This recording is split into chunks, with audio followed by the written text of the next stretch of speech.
Daniel Béran, donc 2 éditions en une, ça vous permet de rattraper un peu ce qui s'est pas fait l'année dernière? Exactement. Plusieurs raisons nous poussent à faire sur 2 jours, pas que pour rattraper l'édition annulée, mais aussi accommoder au mieux les spectateurs, les participants.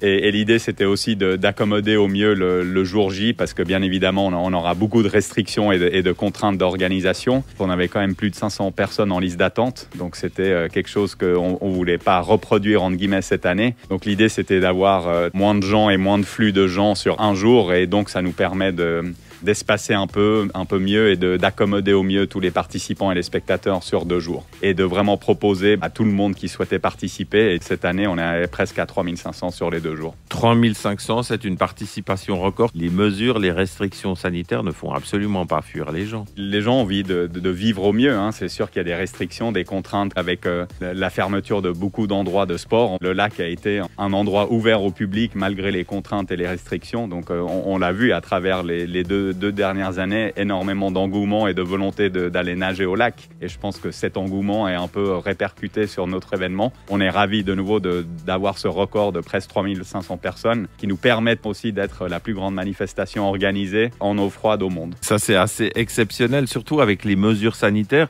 Qu'est-ce que ça implique au niveau du budget, au niveau de l'organisation, au niveau du nombre de bénévoles, par exemple? Il y a plusieurs répercussions par rapport aux restrictions. C'est bien évidemment la mise en place de contrôles et d'accès au périmètre. Donc on doit barriérer le jardin anglais, malheureusement, parce que pour nous, c'est une fête populaire. On a envie d'accueillir tout le monde et pas de faire un tri ou une sélection ou quelconque choix.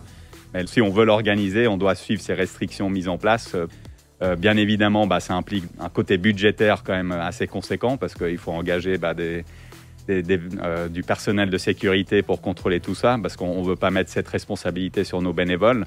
Donc bien évidemment un budget plus conséquent, et le fait qu'on ait en tout cas, j'ai envie de dire, presque le double de bénévoles par rapport à justement toutes ces contraintes, toutes ces restrictions et on va dire le rappel des bons sens et des bons gestes à prendre. Point de vue bénévole, je pense que les gens ont envie de faire vivre Genève, ont envie de faire vivre la Coupe de Noël, et c'est grâce aux bénévoles qu'on est là. Donc c'est clairement, on va dire, l'engouement populaire du club, du Genève Natation, où il y a plusieurs sections, plusieurs jeunes et beaucoup de dynamisme là derrière pour faire justement vivre le sport à Genève et aller de l'avant au mieux.